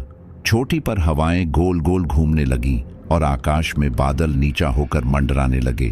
खोपड़ियां धुएं में छिपती उभरती रहीं और काले धागे जमीन के भीतर जड़ें जमाने लगे। मोहन को लगा कि वह किसी गहरे हृदय में उतर आया है, जहां सच और झूठ की धड़कनें एक साथ धड़कती हैं। उसने यामिनी की ओर देखा। उसकी आंखों में आंसू थे, पर उन आंसुओं में अजीब सी चमक भी। शायद उसी चमक में सारी कहानी का जवाब छिपा था, और वही जवाब इस रात का फैसला तय करने वाला था। चक्र के बीच में हवा अचानक भारी हो गई, जैसे किसी ने अदृश्य हाथों से समय को पकड़ लिया हो। पुजारिन की नजर मोहन पर टिक गई और वह शांत स्वर में बोली, स्वेच्छा से आया प्रेमी सबसे शक्तिशाली प्रसाद होता है। उसके शब्दों में कोई जल्दबाजी नहीं थी, लेकिन हर सिलेबल ऐसा लगता कि सीधे मोहन की नसों में उतर रहा है। उसे समझ आया, वह उसे सिर्फ इसलिए नहीं चाहती कि वह यामिनी के करीब है, बल्कि इसलिए कि उसका प्रेम ही इस अनुष्ठान का सबसे बड़ा ईंधन है। काली लपटें चक्र के चारों ओर घूमने लगीं और खोपड़ियों की आंखों में नीली चमक भरने लगी। मोहन ने ताबीज को कसकर पकड़ा, लेकिन महसूस किया कि यह रात उसके साहस की नहीं, उसकी नियति की परीक्षा है। प्रियांशु पास खड़ा सब देख रहा था। पहली बार उसके चेहरे पर लालच से ज्यादा पछतावा दिखाई दिया। उसकी आंखों में प्रश्न थे, क्या वह इस हद तक गिरने के लिए पैदा हुआ था? जब पुजारिन ने उसे इशारा किया कि मोहन को चक्र के अंदर और धकेल दे, तो उसके हाथ कुछ पल के लिए हवा में ही रुक गए। उसके भीतर कुछ टूट सा गया। यादें लौट कर आईं, दोस्ती, विश्वास, हंसी और फिर उन सब पर लालच की कालिख। वह कांप उठा। उसे लगा कि वह खुद को पहचान नहीं पा रहा, मगर पुजारिन की आवाज फिर उभरी, ठंडी और कठोर, और उसने सिर झुकाकर आगे कदम बढ़ा दिए। यामिनी के भीतर कुछ बेकाबू हो गया। उसने रोते हुए अचानक मोहन को धक्का देने की कोशिश की। उसे चक्र से बाहर फेंक देना चाहती थी, पर जैसे ही उसने कदम बढ़ाया, उसके पैरों की बेड़ियां जमीन के भीतर ढंस कर कस गईं। उसके हाथ कांपते रहे, लेकिन बंधन और कड़े होते गए। उसकी चीख आग में घुलकर टूट जाती। मोहन उसके संघर्ष को देख रहा था। वह जानता था कि यह धक्का न नफरत का था, न डर का। यह प्रेम की आखिरी कोशिश थी, जो उसे जीवन की तरफ धकेलना चाहती थी। पर इस चक्र में प्रेम खुद एक हथियार बन चुका था। उसी क्षण सुरंग की दिशा से एक भयानक धमाका हुआ। धरती हिल गई और चोटी पर पत्थर खिसकने लगे। चक्र की रेखाएं हल्की सी फट गईं और भीतर से ठंडी धूल का गुब्बार उठ गया। मोहन ने देखा कि मुहर का एक और हिस्सा टूट चुका है। कहीं बहुत नीचे से कोई भारी सांस ऊपर उठ रही थी, जैसे धरती के नीचे कोई विशाल जीव करवट ले रहा हो। पुजारिन की आंखें चमक उठीं, मानो यह सब उसी की योजना का हिस्सा था। उसने मंत्र और तेज पढ़ने शुरू कर दिए और आग के भीतर आकृतियां बनने लगीं, धुंधली, डरावनी और इंसानी शक्ल से परे। अचानक प्रियांशु आगे बढ़ा और पुजारिन का हाथ पकड़ लिया। उसकी आवाज कांप रही थी, यह गलत है, यह सब बंद करो। वह उसे रोकना चाहता था, शायद पहली बार सचमुच किसी को बचाना चाहता था। पुजारिन ने ठंडी हंसी के साथ उसकी ओर देखा और अपनी उंगलियों से उसके माथे पर कोई प्रतीक खींच दिया। अगले ही पल उसकी आंखों के सामने अंधेरा छा गया। वह तंत्र से अंधा कर दिया गया था। वह चीख उठा, हाथों से हवा टटोलने लगा, जैसे दुनिया अचानक उससे छीन ली गई हो। पर उसी अंधेरे में कहीं एक छोटी सी चिंगारी बची रही, वह चिंगारी जो कभी उसकी दोस्ती थी। अंधेपन की हालत में अपनी आखिरी हिम्मत जुटाकर प्रियांशु ने चाकू उठा लिया। पुजारिन के इशारे की दिशा छोड़कर उसने पूरी ताकत से वार किया। मोहन पर नहीं, बल्कि मंत्र के धागों पर। चाकू टकराते ही चक्र में भयानक झटका आया। काले धागे फड़फड़ाकर टूटे और चक्र एक पल के लिए खुल गया। आग पीछे को झटकी और हवा में जली हुई राख बिखर गई। यह उस अनुष्ठान में पहला ऐसा पल था जब नियंत्रण पुजारिन के हाथ से फिसला। उसकी चीख पहाड़ की चोटी पर गूंज उठी, क्रोध और अविश्वास से भरी हुई। उन्होंने गुस्से में प्रियांशु का हाथ पकड़ लिया और बिना रुके मंत्र बदल दिया। उनकी आंखें काली हो गईं और चाकू सीधा उसके सीने में उतर गया। सब कुछ इतने तेजी से हुआ कि मोहन का शरीर जैसे वहीं जड़ हो गया। प्रियांशु की सांस टूट गई और उसका खून चक्र पर गिरते ही लपटें और ऊंची हो गईं। मंत्र का चक्र फिर शक्तिशाली हो उठा, इस बार अधिक भूखा, अधिक हिंसक। पल भर के लिए मोहन को लगा कि पहाड़ ने किसी बोझ को स्वीकार कर लिया है। यह बलि चढ़ चुकी थी और अब अनुष्ठान पीछे नहीं मुड़ने वाला। मोहन घुटनों के बल बैठ गया। उसके सामने दोस्त की निस्सार देह पड़ी थी। वह दोस्त जिसने अपने लालच से शुरुआत की और अपनी गलती की कीमत अपने खून से चुकाई। अपराध बोध की एक लहर उसके भीतर उठी। अगर उसने पहले रोका होता, अगर उस पर भरोसा नहीं किया होता, पर अगर जैसे शब्द इस रात के लिए बहुत छोटे थे। उसने आंखें बंद की और एक ही बात समझ आई, अब पीछे हटने का कोई रास्ता नहीं। जो भी करना है इसी रात, इसी चक्र के बीच करना होगा। उसके हाथ ताबीज तक पहुंचे और उसने खुद से वादा किया कि चाहे जो भी कीमत देनी पड़े वह इस कहानी को उसी अंधेरे में खत्म नहीं होने देगा जहां से यह शुरू हुई थी। आकाश पर अचानक एक लाल ज्वाला सी छा गई। दैत्य चक्र आधा खुल चुका था। बीच से काले धुएं की मोटी लहरें उठ रही थीं और धरती के भीतर से भारी दबी हुई गरज सुनाई दे रही थी। ऐसा लग रहा था मानो किसी प्राचीन प्राणी ने लंबी नींद के बाद पहली सांस ली हो। पत्थर चटकने लगे, खोपड़ियां घूमकर अपनी जगह से हिलने लगीं और आग की लपटें गोल चक्र के साथ तालमेल में झूलने लगीं। हर लहर के साथ हवा तेज होकर काटने लगी और पूरा पहाड़ किसी अजीब कंपन में कांप उठा।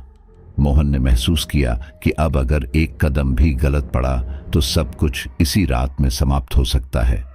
यामिनी ने आंखें बंद की और जैसे भीतर कहीं बहुत गहराई में उतर गई।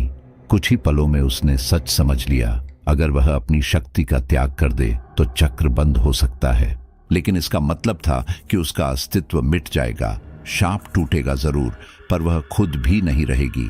उसके चेहरे पर एक शांत स्वीकृति उतर आई। उसने धीरे से कहा कि यही एक रास्ता बचा है। मोहन का दिल धड़क उठा। ये फैसला प्रेम से ज्यादा दर्द था। हवा में जैसे अचानक ठंड बढ़ गई और पेड़ इस निर्णय के भार से झुकते दिखाई दिए। मोहन ने घबराकर उसका हाथ थाम लिया। उसकी आवाज कांप रही थी, ऐसा मत करो, कोई और उपाय होगा। यामिनी ने उसी पल हल्की सी मुस्कान दी जिसमें दुख से ज्यादा कृतज्ञता थी। उसने धीमे से कहा, तुमने मुझे प्रेम सिखाया, अब मुझे मुक्ति दे दो। यह कहते ही उसके चेहरे पर एक रोशनी फैल गई, जैसे वह अपना भय पीछे छोड़ चुकी हो। मोहन के भीतर चीख उठी, लेकिन शब्द बाहर नहीं निकले। उसे लगा कि यह रात उससे वह सब छीनने वाली है जिसकी वजह से उसने अब तक लड़ाई लड़ी थी। वशिष्ठ ने कांपते हाथों से आखिरी मंत्र पढ़ना शुरू किया। उनकी आवाज में थकान थी, पर शब्दों में दृढ़ता। मोहन ने ताबीज निकालकर यामिनी की हथेली में बांध दिया। ताबीज स्पर्श करते ही गर्म हो उठा और फिर अचानक ठंडा पड़ गया, मानो अपनी सारी ऊर्जा पृथ्वी में उतार चुका हो। ताबीज से एक हल्की सी चमक निकली और जमीन के भीतर चली गई। चक्र के किनारों पर उकेरे चिन्ह धुंधले पड़ने लगे। यह संकेत था कि शक्ति अब उसके शरीर में कैद नहीं, बल्कि धरती के नियमों के हवाले हो रही है।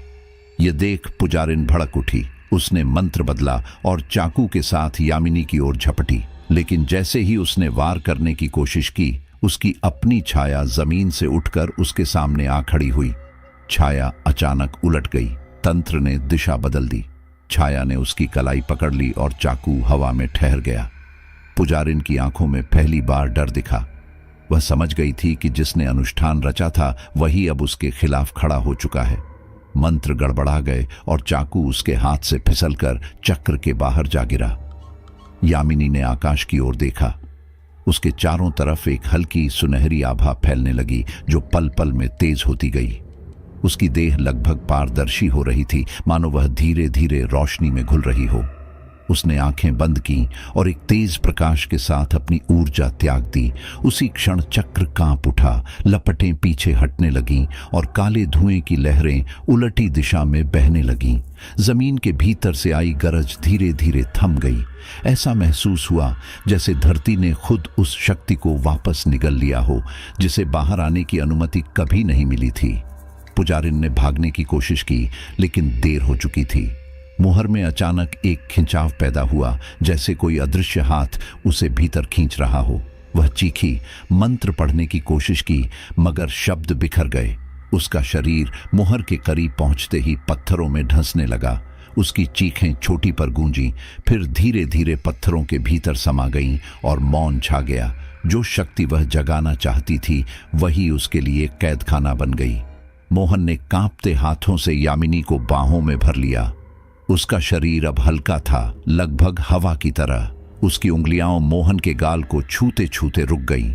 स्पर्श से पहले ही पारदर्शी होकर मिटने लगी। उसकी आंखों में शांति उतर चुकी थी और एक अंतिम कृतज्ञता झिलमिलाई। मोहन ने उसे और कसकर पकड़ लिया, जैसे बिखरते समय को बांधना चाहता हो। पर रोशनी धीरे धीरे फीकी पड़ी और उसका अस्तित्व हवा में घुल गया, सिर्फ उस पेड़ की तरफ जाती हल्की सी चमक छोड़कर जहां कभी उसका दिल शाप में बदला था। चारों तरफ सन्नाटा छा गया। आग बुझ चुकी थी, धुआं धरती में समा गया था और आसमान का लाल रंग धीरे धीरे नीला होने लगा। मोहन घुटनों के बल बैठा रहा, खाली, थका, मगर भीतर कहीं एक नर्म सी राहत के साथ। उसे पता था कि यह जीत उत्सव की नहीं, बलिदान की कीमत पर मिली है। पहाड़ के ऊपर धीरे धीरे हवा चलने लगी और ऐसा लगा जैसे रात ने आखिरकार लंबी भारी सांस छोड़ दी हो। सुबह की पहली रोशनी जब पहाड़ की चोटियों पर पड़ी तो सब कुछ अजीब तरह से शांत दिख रहा था। रात की आग, मंत्र, चीखें, कुछ भी कहीं दिखाई नहीं देता था। जंगल वैसा ही था जैसा हमेशा रहा। पक्षियों की हल्की चहचहाहट लौट आई और हवा में ओस की ठंडी खुशबू घुल गई। मोहन चुपचाप खड़ा रहा। उसे लगा जैसे रात ने अपनी सारी यादें खुद ही निगल ली हों, लेकिन उसके भीतर का खालीपन बता रहा था कि कुछ बहुत बड़ा घटित हुआ है। जहां कभी चक्र जल रहा था वहां अब बस राख की एक हल्की सी परत थी, मौन और असहज रूप से शांत। धीरे धीरे धुंध के बीच एक पारदर्शी आभा उभरी। यामिनी सामने खड़ी थी, थकी हुई पर आंखों में अजीब सी शांति। उसने हल्की मुस्कान के साथ कहा, अब कोई नहीं मरेगा। उसकी आवाज में राहत थी, जैसे सदियों का बोझ किसी अनदेखे हाथ ने हटा दिया हो। सूरज की सुनहरी किरणें उसके कंधों पर पड़ी और उसका चेहरा रोशनी में घुलने लगा। मोहन ने हाथ बढ़ाया पर उसके उंगलियां हवा से टकराईं। अगले ही पल वह धूप में विलीन हो गई, मानो वह कभी इस दुनिया की थी ही नहीं और फिर भी हमेशा यहीं रह गई। मोहन वहीं बैठ गया।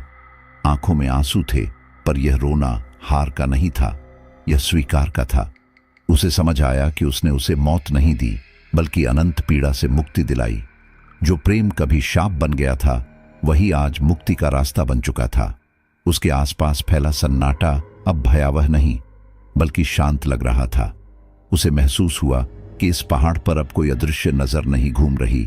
जंगल ने अंततः सांस छोड़ी है और सब कुछ धीरे धीरे सामान्य होने लगा है। कुछ दिनों में सरकार की टीमें आईं। उन्होंने पूरे किले को सील कर दिया और प्रोजेक्ट रद्द कर दिया गया। रिपोर्ट में लिखा गया, संरचनात्मक खतरा, लेकिन असली वजह कोई नहीं जानना चाहता था।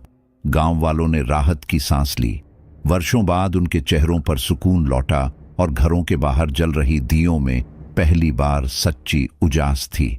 ड्रेनेज, नक्शे, योजनाएं सब फाइलों में बंद हो गए। जो बचा वह था एक अनकहा नियम। किले के पास जाने से पहले रात की कहानियां याद रखनी चाहिए। शहर लौटते समय वशिष्ठ ने कार की खिड़की से पहाड़ की तरफ देखा और धीमे से कहा, कुछ कहानियां इतिहास में नहीं, लोगों के दिलों में कैद रहती हैं। मोहन ने सिर झुका लिया। उसके लिए यह कहानी सिर्फ शोध या काम की नहीं रही, ये उसकी आत्मा में दर्ज हो चुकी थी। वह जानता था कि आने वाले सालों में कोई इस जगह के बारे में पूछेगा तो सच शायद शब्दों में नहीं उतर पाएगा। कुछ सच्चाइयां बोली नहीं जाती, बस महसूस होती हैं, जैसे हवा का अचानक भारी हो जाना। उस रात जब वह होटल के आखिरी कमरे में सोने की कोशिश कर रहा था, खिड़की के बाहर से वही गान धीरे धीरे उठने लगा, वही धुन, वही स्वर, लेकिन इस बार उनमें कोई डर नहीं था। यह आवाज अब किसी बुलावे जैसी नहीं, बल्कि किसी संरक्षक की थी। हर सुर में आशीर्वाद सा ठहराव था। मोहन की आंखें अपने आप बंद हो गईं। उसे लगा मानो जंगल उसके ऊपर पहरा दे रहा हो और कहीं बहुत दूर कोई मुस्कुराकर कह रहा हो कि सब ठीक है। कुछ सप्ताह बाद मोहन शहर लौटा। जिंदगी धीरे धीरे पटरी पर आई, पर उसके भीतर पहाड़ की यादें एक शांत नदी की तरह बहती रहीं। उसने तय किया कि वह उस जगह के नाम पर एक छोटा सा मंदिर बनवाएगा, पत्थर का नहीं बल्कि स्मृति का। बस एक साधारण चिन्ह जहां लोग रुककर चुपचाप धन्यवाद कह सकें। उसे विश्वास था कि ऐसा करने से कोई पुरानी आत्मा फिर कभी अकेली महसूस नहीं करेगी। 1 साल बाद जब वह फिर उस पहाड़ पर लौटा तो जंगल नई हरियाली से भर चुका था। पुराने पेड़ के नीचे खड़ा होकर उसने आंखें बंद की। हवा अचानक मुलायम हो गई और धूप पेड़ों के बीच से छनकर उसके कंधों पर आ गिरी। उस पल जड़ों के पास उसे एक हल्की सी परछाई दिखी, थोड़ी धुंधली पर पहचानने लायक। वह मुस्कुराई, बहुत हल्के से, मानो कह रही हो, मैं यही हूं। मोहन ने पलटकर कुछ नहीं कहा, बस सिर झुका लिया और पेड़ के ऊपर धूप और छाया के बीच कहानी फिर से मौन में लौट गई, अधूरी फिर भी पूरी। तो ये थी हमारी आज की कहानी, एक ऐसा प्रेम जिसने शाप को तोड़ दिया, लेकिन कीमत हमेशा के लिए बिछड़ जाने की पड़ी। कभी कभी सच्चा प्यार मिलकर नहीं बल्कि मुक्त करके पूरा होता है। पहाड़ फिर शांत हो गया, सुरंग सील हो गई, लेकिन उस पुराने पेड़ के नीचे अब भी एक हल्की सी मौजूदगी महसूस होती है, मानो कोई अब भी पहरा दे रहा हो। उम्मीद है यह कहानी आपके दिल में कहीं न कहीं दस्तक छोड़ गई होगी। अगर आपको हमारी यह डरावनी रहस्यमयी यात्रा पसंद आई हो तो खौफनाक पॉडकास्ट को लाइक, शेयर, कमेंट और सब्सक्राइब करना मत भूलिएगा, क्योंकि हम फिर लौटेंगे एक नई रात, एक नए रहस्य और एक नई दहशत के साथ। तब तक अंधेरे से दोस्ती मत करना, क्योंकि पता नहीं वहां कौन छुपा बैठा हो।